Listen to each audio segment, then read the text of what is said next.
This is the moment dreams are made. And the cards come up aces in a game for the Eagles. Where the only thing that exists is excitement. The lasting memory. And a collection of moments. Puts up a floater. All coming together to create something incredible. Shine might take it. Not one, not two, but 5 overtimes. FGCU. Dog City. Florida Gulf Coast shocks the world. Wichita State going to the Final Four. Coaches and players determined to leave their mark to forever echo in our minds. They throw at the left of the floor. Leitner catches, comes down, dribbles, shoots, scores! Christian Leitner has hit the bucket at the buzzer! Goes back to Michael Jordan, jumper from out on the left. Good! The Tar Heels are going to win the national championship! Lorenzo Charles slams it in. The Cinderella team has done it. The Wolfpack has won the national championship. But for now, all that remains is anticipation of moments from a new season still unwritten. Everybody together. Here we go. 1, 2, 3, together. The journey to March starts once again.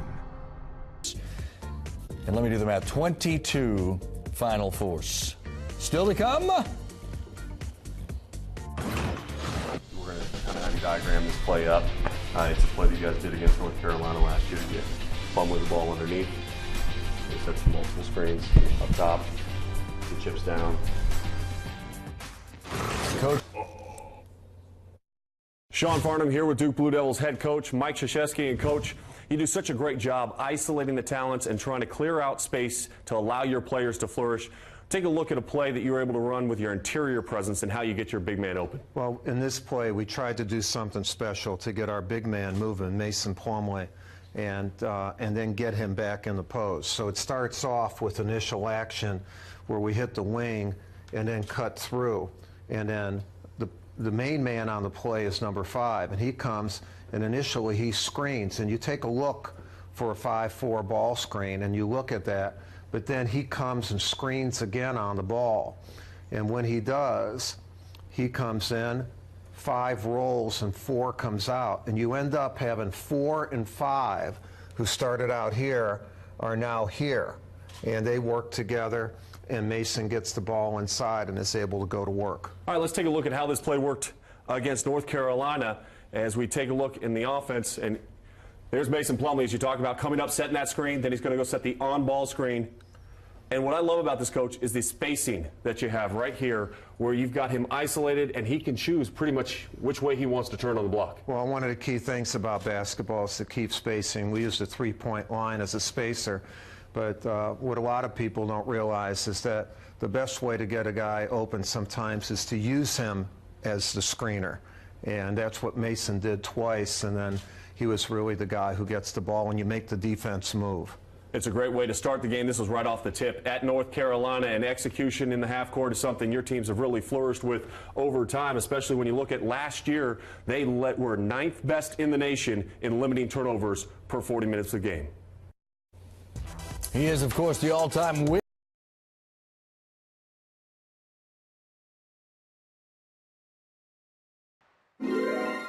Hi, I'm Fran Fraschilla, along with Notre Dame coach Mike Brake. Mike, I've always admired you. Been to a lot of your clinics. You've always talked about the comeback game.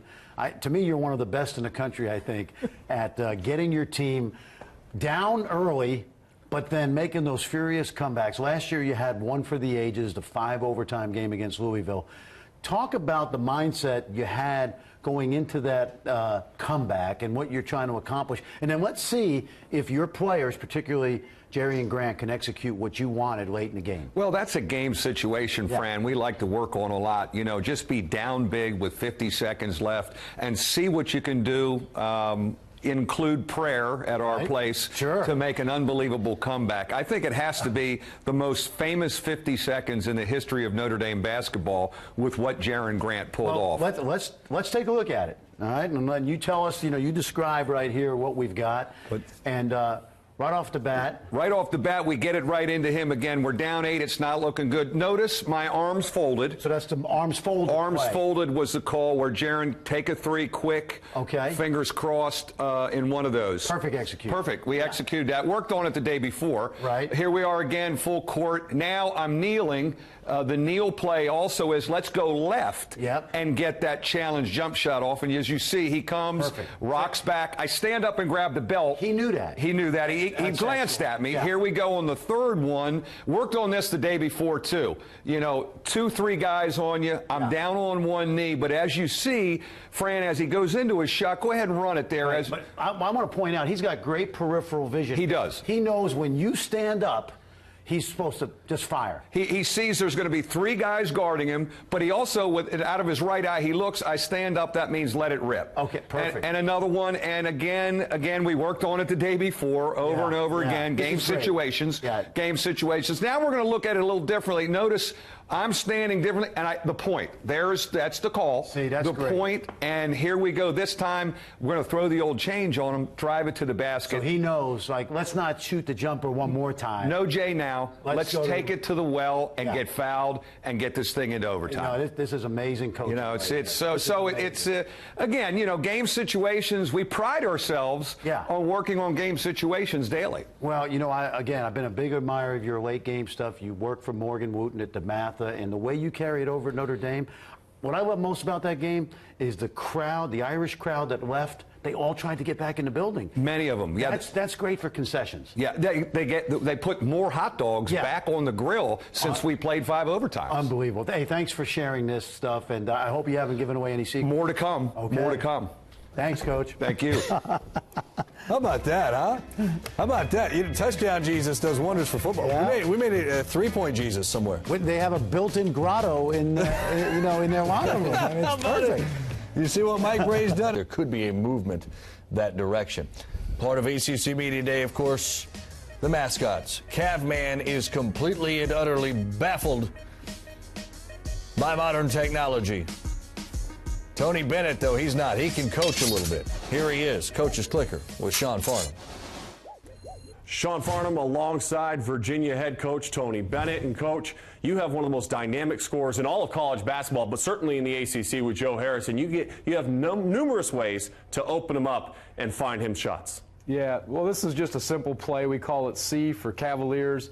It's a play that we stole from the Boston Celtics. Most of good plays are something you watch and then you steal it, but you got to have a shooter. They used to run this for Ray Allen. I ran it when I had Klay Thompson at Washington State. Being a Pac-10 guy, you should like that. But you put your shooter over here, you stack your 3 and your 4, and then we put our 5 in a spot that we always say a step up and a step off the lane. He's going to get ready to set a screen, but 2 is just running hard. It helps if he's made a couple shots. He's running hard off of this stack, and most of the time defenders will lock and trail your shooter. So in this case, it'll be Joe Harris.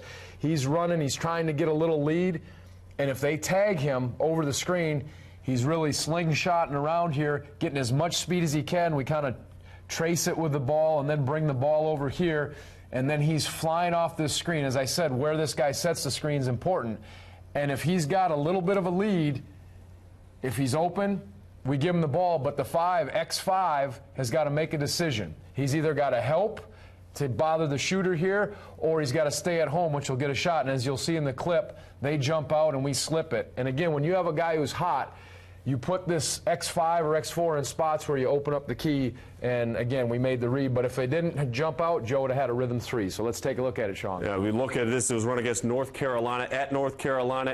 And one of the other qualities, too, is the execution. You can see a little frustration here from Joe Harris. You got a freshman that's not in the right position. Yeah. He's wanted to make sure everything is lined up perfectly. How important is his leadership abilities to your success? It's important. It's amazing when you run a play for yourself and you're going to get the shot. You know where everybody should be and you want to get guys in the place. But I think he's yelling at Justin here just to get in the stack. And we knew they were going to tag it, as you see, 35 tag. They switched it even, but we got a lead. And I think this is McAdoo realized, hey, this guy's hit some threes, and you put a little pressure on him. And, you know, this guy didn't have a lot of ball pressure, so he was able to make the play and get an easy bucket. It's great execution for Virginia in this set. And, Coach, when you have a player like Joe Harris, he does not only just score for you, but he does open up a lot of options for you. And how important will that be for those secondary options within your offense to score and take a little bit of pressure off of him this season? Yeah, Joe draws a lot of attention, and I think hopefully this year we have a few more weapons, but everybody knows where he is, so when you can run plays with counters or make people make decisions, that's key. And, you know, him being a senior, we're excited for his senior year. All right, thanks so much, Coach. Thanks, Sean. Yeah, you saw Mark Gottfried there. He was chatting with Andy Katz just a little bit ago. His NC State Wolfpack well represented. You saw Sean Farnham. Now he's with Jay Will and TJ Warren of the Wolfpack. Here with North Carolina State's TJ Warren and Tyler Lewis. And what we're going to be focused on right now is the human mismatch that is TJ Warren. If you guard him with a big, he's going to beat you because of his superior athleticism. If you guard him with a small, he's going to put the mouse in the house and put him right through the box. We're going to focus on right now this pinch post action, and Jay Will's going to take the ball over to this side of the floor. Now, as you come up and you catch the ball in this area, I'm going to be on you tight, which is, by the way, not a good, sound move because his footwork is a lot better than mine. So what are we doing here? I'm reverse pivoting this way to my left, and then I'm going to get low and finish over top. Now, TJ, let me ask you a question. Why do you reverse pivot in that situation? It just gives me time to read the defense. And as I reverse pivot this way, I got time to look at his waist. And then as I get low, arm is low, and I'm finishing over top. All right, let's try to go live. All right, let's do this live. Let's see it in live action here. Now, listen, don't take any mercy on him, okay? He's been talking a lot of trash before you guys got here.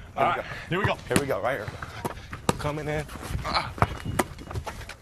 All right, so you see the footwork, and that's the key thing to be watching right there, his footwork and how he's able to aggressively attack. We're going to throw the ball over to Tyler Lewis now.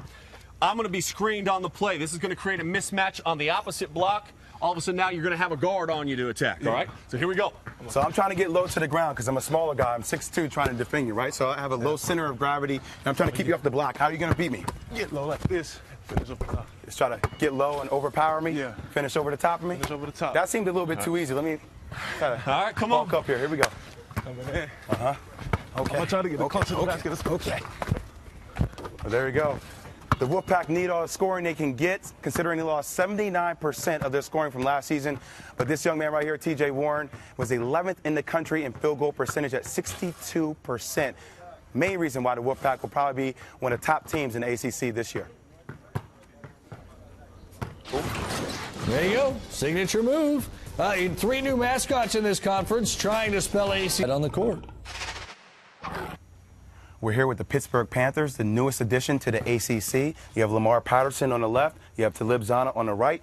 And one of the key things to watch out for this Pittsburgh team is how they will handle transition basketball in the ACC conference that loves to run and gun. So Lamar is going to be guarding the trailer. Sean's going to be the trailer. And Lamar, I want you to explain how you would defend somebody like a James Michael McAdoo that's trailing the play. Okay, so I'm bringing the ball down the right side of the court. Swing the ball out to Sean. Break it down. I'm going to close out, hands up. And then if he don't shoot, I'm going to be in my defense position and just force him to whatever way in the middle. In the middle, we can either force him right or left. I'm more comfortable forcing people to their left hand, so that's what I'm going to do. Is your built-in help side on that side? Definitely. We're gonna have guys running hard to get back on defense, so I got help all over the court. Okay, so that's when I'm in a trail position. Okay. All right, now let's space you out a little bit over here, Lamar. All right, and now you're going to be guarding the trailer, but I'm no longer the trailer. I'm going to be running to the block. Post, I am the center. Your responsibility to lead to stop me. I'm going to take him on my body with my chest. Okay, so you're going to meet me this high on the floor. That high, right? And please notice where he's at on the floor. He is a step inside the free throw line. Why don't you want me to get down low and establish myself? I don't want you to get a better position close to the rim. So you're initiating my position. You're trying to dictate where I'm at. Yeah. So as I come in, now I'm going to try to step over the top of you. Yeah. And I'm here. I'm a 3/4 right here. Now, what do you guys call that X? Are you X in the top? No, we 3/4 right now. Once you pass it to the post, okay. And then I'm going to body up, stay behind him, body up. And then when he's make his move, and I'm going to slide and cut him off, and then cut him off, and then just try to block a shot. Yeah, try to block a shot, body up. Do you guys mind if we do this ladder option live? Because I really want to see if Sean can score on you down on the post. I heard you're a heck of a defender. He thinks very highly of himself. So I want to see if he can get post position on you. Here we go. We're going to go live. Lamar's going to space out. Yep. Sean's going to try to get position. He's finally going to get the position. Show me something, Sean. Show me something, Sean. Work it out, Sean. Woo. Oh, there we go. We're going the other way with it. Other way. Fast break. Woo! I'm not used to having to go against a guy this big. I'm 36 now, but an excellent job by the Pitt Panthers, whose strength has always been the interior presence. Yeah, with a couple of Tar Heel players, Bryce Johnson, Marcus Page. Those two about to join me right now, actually hanging out while we watch Ramsey show us what all's coming up. Jay Billis, more of the experts, and we will indeed welcome in those players in just a moment. But right now, let's get back to Roy Williams with Fran Fraschilla. Carolina Tar Heel coach Roy Williams. Coach, you've been running that secondary break forever. It's been great to you. It's kind of your half-court offense from the full court, I guess. And I want you to describe it, show it to us on the board, then we'll take it over to the video and we'll see the execution of it. But take us through it as now you've flowed into the half-court. Right. You know, Fran, it is an offense for us, and we run it almost every possession. I always say that we want a few passes before we take an outside shot, but we do have some things to get layups. Most of the time, if the point guard dribbles it down, we will take it to the two-man. 2 and 3 can be on either side. So the ball would go here either by pitch ahead or coming down. And then it comes back, and we're always looking in for the post player. That's our first option. So it comes back to 1, it goes to 5. We're still looking for the high-low now, but we're looking for the postman. It goes over here to 3. We're still looking for the postman coming in because that's our first option. 2, when the ball leaves the hand here from 5 going to 3, 2 is supposed to go to the block and come up and set a true legal rear screen. When that happens, 5 is passed it to 3, so he steps there to set him up, and then he's going off for the lob right here. Fortunately for us, it has been. It's got good movement. We change sides of the floor, which every coach likes. We make more than one pass before we shoot a jump shot, and we have a very high percentage shot there at the end. Let's take a look at it, and we'll break it down. And the first thing you like about this is Florida State scored, so your guy is inbounding it quickly, and you're getting it up the floor. You like that? I love it. You can see that Bryce is here. Our clue is get it out quickly to Marcus Page, pitch ahead that you see there, and now you see Bryce is getting it back, the pass to Reggie, and you see here, there comes Leslie McDonald coming in to set the rear screen. We would like it better if he would go down here to the block and get a better angle on it, but he comes.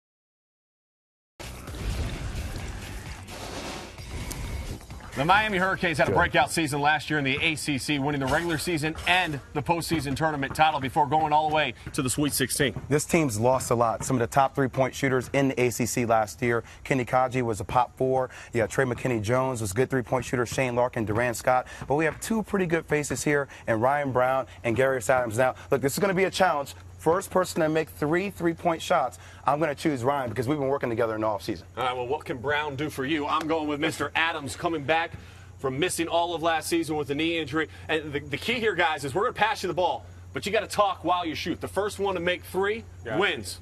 All right, now you go first. Count on you right now. Come on. Give you an advance. Get your feet set, get behind the ball, get ready to go, all right? How difficult was this rehab process for you to get back? It was a grind. I mean, I practiced, all of last year, going to rehab 2-3 times a week. It was hard, but I got it done. Here you go, Ryan. What have you been doing in the offseason to work on your game? Well, first off, I've been doing a lot of shooting, working on my ball handling, just trying to, work on every aspect of scoring, because we lost, like you say, we lost everybody. So, what's the self-expectations for you guys this year? I mean, we set a lot of goals in the past year, and we expect to, do the best we can, play as hard as we can. Who steps in for Shane Larkin and kind of runs the show for the Miami Hurricanes? That's one, by the way. That's one? Garius, I feel like he's going to be a big part of that. He's going to be playing a little bit of the point, and we got 2 young freshmen that he's taking under his wing, so they'll all be sharing it. Well, he's going to take it on because he's going to get that one back right now. But as far as the expectations, see, I told you. Hey, focus on the interview, Sean. No interview question needed. No interview question needed. That's 2 smack like that? What's the question? question. Yeah, where the question at? Hey, how good was that shot? It was great. Thank you. My That's my last question. Let's go. What's one of the funniest things Jim Larrañaga has ever done in practice as you're about to win this whole thing? Oh, man. In practice, I'll probably say funniest thing I would say is probably with the other coaches. Just the way he kind of gets on to him. Coach Caputo likes to text a lot. So he gets him a lot on the sideline. Like, hey, Coach, you going to do something today? So that's probably the funniest thing I can say he probably does in practice. All right, here you go. Miami, they were ACC tournament champs last year, had a great year underneath Jim Larrañaga. But Ryan Brown and Garrett Adams will be two reasons why the Hurricanes will be back on top of the ACC this year. And by the way, Brown won. It was a tie. No, it was a tie. It was a tie. For the records. Outside with Jay and Sean. We're here on the sport court with C.J. Fair of Syracuse, one of the ACC's most explosive players, both on the defensive and offensive end. But, C.J., you have a signature move that you would like to show us. Please describe what it is. I'm playing you on the wing defensively. Make your move. Talk me through it. I'm a jab you, see if you lean that way, because a lot of teams like to play me from my left. And go right, try to beat you. Big man steps up, spin through, and lay up with dunk right there. Now, let me ask you a question. Bring it back out here for one quick second. So you jab me, you catch me off balance up here, right? You get me to rock a little bit up this way. Now you're driving the ball down there. Now Sean comes over to help. I'm trailing the play. So show me how you actually hold the ball and explain why you hold the ball a certain way in order for me not to break down and get it. Right. So I know a lot of teams like to stick their hand in there. So when I spin, make sure you cuff it and then like secure it. And once you get through, that's when you finish with one hand. And you're extending that left hand to get the ball as close to the rim as possible. Correct. All right, let's try it live let's one get time. this through. Let me do it. Now, Sean, I need you to get a stop. I'm not stopping, Okay. Jay. All right. We need a secondary help. Where's my secondary help? All right, catch it. Top. And drop me, I ride up, spin move, and finish strong at the rim. And that's why C.J. Fair, he's so explosive on the outside. He is the #1 scoring option this year for Syracuse, and he's one of the forefront runners for ACC Player of the Year. There they are. Sean Farnham here with Syracuse head coach Jim Boeheim, and I love special situations, whether it's a side out of bounds or an out of bounds underneath, which is what we're going to be looking at in the playbook today. And this is going against man-to-man. I like to play zone. It makes it hard to do these things, but our basic set, and this is our 3-play, we use a couple different looks off this same set, but we bring the 3 first and drive him to the corner. Sometimes he curls in and gets a short jump shot, not often.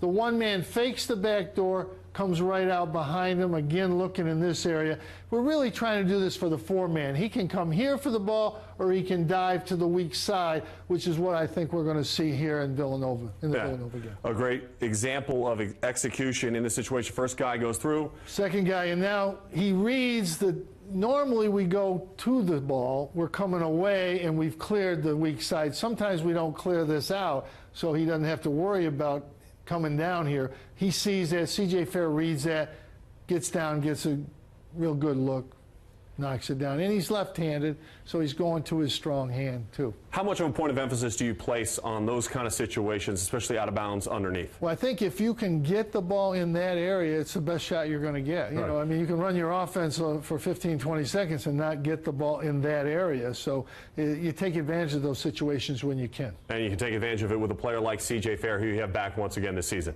We're happy with that. It's nice to have a senior on your team, or two. Thanks so much, Coach. I appreciate it. Thanks, Sean. Jim Boeheim's resume speaks for itself. 920 wins, all at Syracuse. 2003, he, Carmelo Anthony Company, winning that. Sean Farnham here with North Carolina State head coach Mark Gottfried. And, Coach, you do an excellent job understanding exactly the skill sets that your players have and then putting them in the right situation to excel, and you're going to show us one of those plays. Well, we are, and I think that's part of coaching, is trying to get your best players to play to their best of their ability. And what we'd like to do right here is we're going to try to get a shot for this wing player. I'll put 2 post players, 2 wing players, and a point guard is how we like to play. And we want to get this guy a jump shot right here. Last year, that was Scott Wood. One of the first things we're going to do is we're going to clear this opposite wing, and we're going to bring him to the ball side. And the reason we're going to do that is we're going to clear out all the weak side help on this side, opposite side of the floor. As the point guard enters the ball to our post right here at the elbow, we like our point guard to rub off this high post player, and we're going to now send our shooter right off of his back into the middle of the lane. Point guard's now going to step out, and we're going to catch the pass, and as we do, I want both post players to come towards the foul line. And if we've got any kind of space right here, Sean, I want our shooter to try to fill through this little hole right here. It's almost like closing the gate. It's the old close the gate play. And we're going to get our jump shot, our shooter a jump shot at the top of the key. All right, let's take a look at how that actually transpired and went through on the court. Well, a couple things you can see. We take T.J. Warren. It's very important, first of all, for T.J. Warren to come to this side of the floor. And he's clearing out any opportunity for Virginia to switch or send a runner up to the shooter at the top of the key. Very important right here. Our point guard has entered the ball. Our point guard has now come behind this player, and we want this rub action right here to create some type of either a switch or just to get some space. Joe Harris here trying to guard Scott Wood, and Scott does a great job. And now we've got space between the defender and the offensive player. And as this space is created, we want Scott Wood or our shooter to come through the gate. Both post players are screening for a jump shot there at the top of the key. An excellent job and great execution. Obviously, Scott Wood was a gunner from the outside, could knock it down with great consistency. This year, who do you envision being in that role? Well, last year we called this play 15. Scott Wood just happened to wear number 15. This year it might be called 24 because T.J. Warren might be that guy. I tell you what, T.J. Warren likes to shoot the ball, and he can fill it up. 62% from the field a year ago. Mark Gottfried, you see 24 wins each of his first 2 seasons at NC State. A couple of tournament berths as well. Mascots have rule. Here in the ESPNU Sport Court with Joe Harris of Virginia, and one of the things we're really trying to break down is how to defend. Referees have implemented new rules about hand checking as far as having your hand on somebody's hip does not count now. That's a foul. Okay, no more. Even checking, getting back is a foul. So as Sean comes and sets the screen, how are you really going to defend me as I work you down? Because you can't put your hand on me. That's considered a foul. I want to come up. Well, I still want to make contact, but obviously the hand check is going to be called. But Coach Bennett is always talking when the screen comes, you have to initiate contact with the guard that has the ball to make him so he can't go baseline on you. Force him to use the screen, which Akil will usually be blitzing or hedging on top. So I got to make contact with him like this to force him to go over the top, and then I'll slide over, stay in the defense position. Akil help need be, but he'll get back to his defender and let me get through. I think the key there too is the initiating the contact as the screen is coming. Yeah. Even though you can't utilize your hands as we maybe have it passed. Look how you're using his upper body. Yep. He's making contact, but yet there is space here separating himself. And I think that's the way that teams are going to have to do it so they don't pick up silly fouls. So the last thing you want to do if you're Virginia is have you pick up cheap fouls this far away from the hoop. Mm-hmm. Now, creating contact like that, just explain to me very quickly how you get over the top of the screen. I'm taking the left leg, and I'm getting over the top of the screen right here like this. I want to step over, get with you. Akil will be there to help, and he'll let me go through. All right, see that type of execution and understanding of the rules, and this is going to be an important thing, especially early on in the college basketball season for teams to understand the new rules, how they're being implemented. You have to have a high basketball IQ to understand it and avoid foul trouble early. We're here with the Duke Blue Devils. We have Tyler Thornton, one of the best on-ball defenders in college basketball, and also Rodney Hood down low. One of the things that Duke does extremely well is their full court pressure after a made shot. Tyler, you're one of the best on-ball defenders. I want you to describe to us how you would defend me when Sean Farnham is taking the ball out and I'm on his team. All right, so the shot goes in, big man takes it out. I'm going to try to force you to either corner. So he's on this side. I'm going to force you to this corner. Okay, so I'm going towards the right corner. I want you to catch it as far along the baseline as I can. Okay, so you're trying to force me to catch the ball. I'm trying to force you all the way. Using the sideline and the baseline as an extra defender. Using the sideline and the baseline as an extra defender. And now that you're on this side of the floor, I don't want you to cross back over the floor and get space. All right, so no penetration towards the middle of the court. Yep, so I'm keeping you along the sideline. So you just let me take the ball up the sideline, taking the ball up the sideline. I'm going to cut you off around here. And Rodney, when you spin, Rodney's going to already be there. You get a trap, the defense rotates, and hopefully we can get a steal. Okay, so let's try to do it live. Here we go. So made shot, because they're going to make a lot of shots this year. Try to push the ball towards the short corner. I'm here. Coming down, you're talking, We got hood. Okay, all right. Taking that corner, turn. All right, and that's where the turnover is. I can't get you the ball, Sean. I can't get you the ball. I'm sorry. And obviously a big reason for that is the ability, the on-ball defensive ability of Tyler Thornton. He is not just a glue guy. He is not just a leader. He is one of the best on-ball defenders in all of college basketball.